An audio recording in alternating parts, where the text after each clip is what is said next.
Take a look at these social media posts. Thousands of accounts claiming their cooking gas was booked at 11:45 a.m. and delivered perfectly by 1:30 p.m.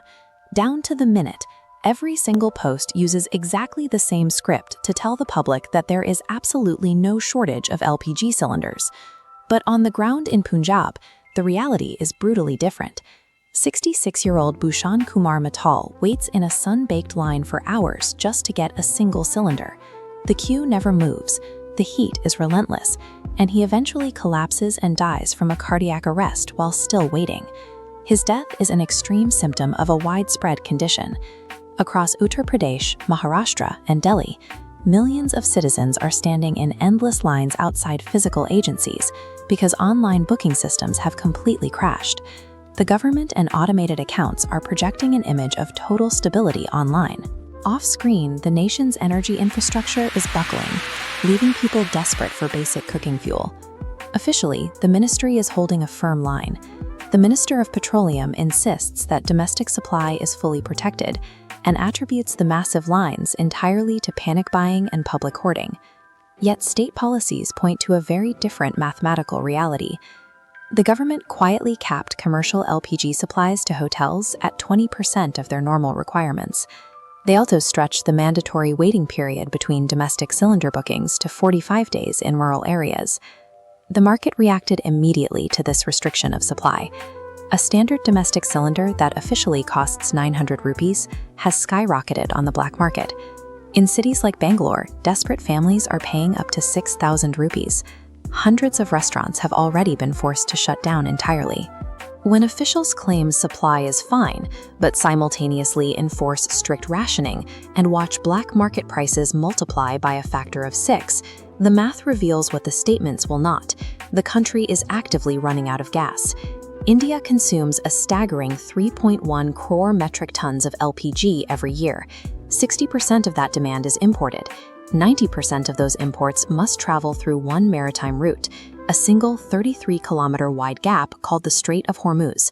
When an external geopolitical conflict broke out, Iran retaliated by shutting down the strait. In an instant, the cargo vessels were blocked from moving. Without a single shot being fired near its own borders, India lost more than half of its vital energy supply overnight, simply because the entire system relied on one vulnerable geographical artery. If global supply chains break, a country of this size is supposed to survive on its strategic domestic reserves.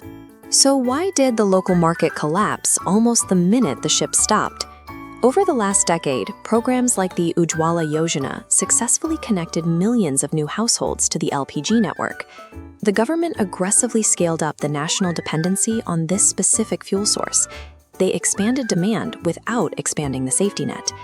This microscopic dot represents our entire strategic reserve, barely 1.4 lakh tons of LPG held in underground caves.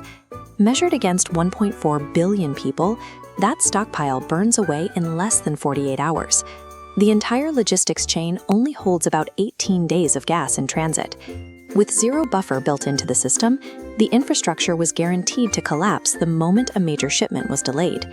The government is currently scrambling for alternative sources, successfully routing emergency shipments from places like the US, Canada, and Russia. Let's plot these emergency arrivals on a calendar. Two massive ships, the Nanda Devi and the Shivalik, recently docked carrying over 92,000 tons of gas.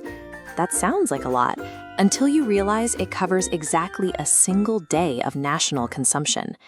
Diverting ships one by one cannot replace a continuous pipeline of fuel.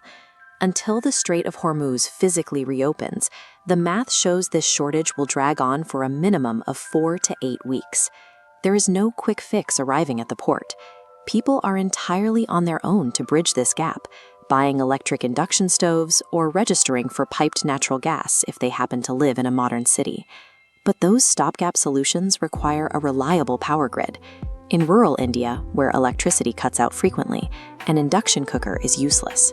Without access to electricity or affordable black market gas, millions of women in villages have been forced to build fires from toxic wood and biomass just to cook a basic meal.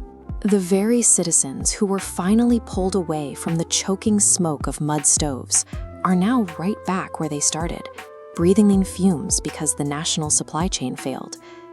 This energy crisis strips away years of hard-won social progress. The people paying the steepest price aren't the ones negotiating geopolitics. They are the vulnerable citizens forced to absorb the fatal cost of a system that forgot to plan for an emergency.